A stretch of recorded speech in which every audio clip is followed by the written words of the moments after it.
Hey friend, welcome back to my channel. I'm Molly and I help teachers just like you start and grow your online tutoring business so you can make extra money using skills you already have. Today is the last video in our 4-part blogging series, and this video is all the secrets to batching your blog content like a pro. Something I recently started doing over the last year was batching all of my content, both blogging and my YouTube videos. And what I found was it made me so much less anxious about creating content. It had this effect on me where I was completely free to focus and I wasn't stressed anymore when I sat down to create content for people just like you. So I'm going to give you some of the secrets of that today because I think now that you've gone through the previous 3 videos, you're ready to take on batching and you will truly find the joy in blogging, and eventually you'll see a payout because your products and services will start to pick up speed and people will start buying from you because you've built like, know, and trust factor, which is crucial in your tutoring business. If you get through this blogging series and you want a little bit deeper dive into blogging and a little bit more help, then Tutorpreneur Academy will be the right fit for you because I go into great depth about blogging to grow your business even more.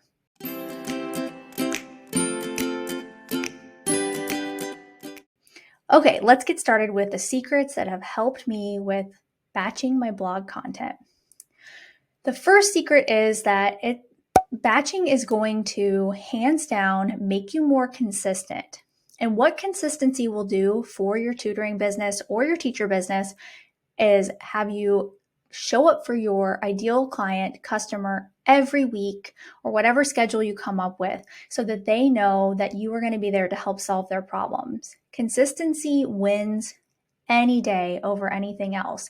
No matter what other people tell you in the business world, if you're consistently putting out good content, people will continue to join your email list. And that is the ultimate goal of your blog, aside from selling your products. We have to get them on your email list first. And to do that, we need to consistently blog and talk about your lead magnet. All right, so the next thing, it's going to save you time. If you plan out your content ahead of time and you know that you're going to make a 2-hour window on whatever day of the week you choose to write your blog posts, it's going to save you time in the long run because you're not going to be stressed about when to fit it in. You know that you're going to be free to focus, sit down, and get it done. I have a couple pockets of time that I like to do this, and I know that when I'm doing that, I put my phone in airplane mode and I don't even look at it during that time. I know the titles ahead of time because I've already planned out my content for the year, and I am free to write about those things. It can be in the draft form, and that's perfectly okay. I think it's a good idea to just get it out there. Don't worry about editing in the moment. Come back and do that in another time block. Have that be the time that you're actually uploading the post, or maybe it's worth it to you to outsource that and have somebody edit your post. It depends on the things that you don't like doing and that are worth paying someone to do for you. Okay, next, aside from making you consistent and giving you regular content, it's going to give you so much freedom to focus. I know I mentioned that already, but that is priceless. You will notice a huge shift in the entrepreneur that you're becoming, the mindset you have, when you feel the freedom to focus on the task at hand. Instead of having a scatterbrain where you're making an Instagram post, then you're popping over to Pinterest and then working on your blog. Those things really suck the energy out of you and they don't move the needle forward. But creating regular content on a consistent basis, sitting down to write those blog posts in a time block on your schedule is going to hands down move that needle forward, I promise you. All right, so another secret is just finding a schedule that works for you. Some people like to break it up over the course of the week. Let's say you have an hour every day after school that you could work on your blog. You could knock one out a day. I don't know if that works for you or not, but for me, I like to set aside time on the weekends because I also tutor after school a couple days a week, and then I'm just really tired from being a classroom teacher. Sometimes I'm re-energized and I can work on stuff, but if you're a teacher, you probably feel the same way. It's just hard to do. So I will block off time on my schedule, either Saturday or Sunday, depending on the week, and I will just get those blog posts written. Oftentimes I'll just finish one at a time, sometimes two, but my goal is always to be at least 1 month ahead. 2 months would be great, but I'm satisfied with 1 month ahead. That gives me time to get the images created with my person that does that for me, and all the Pinterest stuff as well. So if you're to the point where you're ready to hire out, you need to think ahead of time having a schedule, because that'll make it easier for the person creating images and content for you too.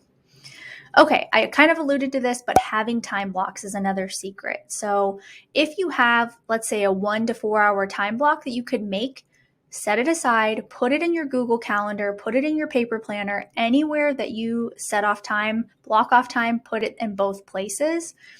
Especially if you're tutoring and you have, let's say you do discovery calls and you have times where people can get in touch with you, I would definitely block off content creating time, because it's vital to getting your work done and you don't want to have any interruptions. Okay, my last secret is having systems in place. So maybe you have a template for your blog post and in your Google Docs. Come back to that. Go back to the drawing board with that. Don't reinvent the wheel every week, and have a system and process in place for creating the blog post, uploading the blog post, getting the images. All the things that go into it are very time consuming, but if you have some systems and processes in place, you will be a lot more successful. And that's why I preach that to my students in Tutorpreneur Academy, because I know that's what's going to make them more successful and not burnt out on blogging. All right, there you have it. Those are the secrets to batching. You're likely overthinking it, so stop doing that. Get your content planned out and start writing. You will be shocked how quickly your teacher or tutoring business will grow once you start consistently showing up for your audience and growing your email list.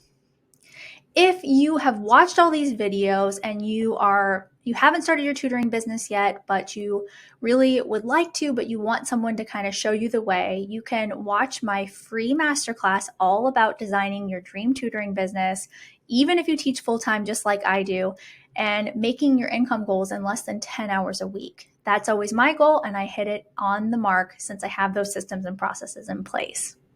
I hope you enjoyed this 4-week-long blog series. If you would like to hop on over to Instagram and send me a DM and let me know what you enjoyed about it, and also tell me what you're going to blog about, I would love to hear from you. Give this video a like and also subscribe to the channel if you haven't done so, and I'll see you in the next video. Thanks so much for watching.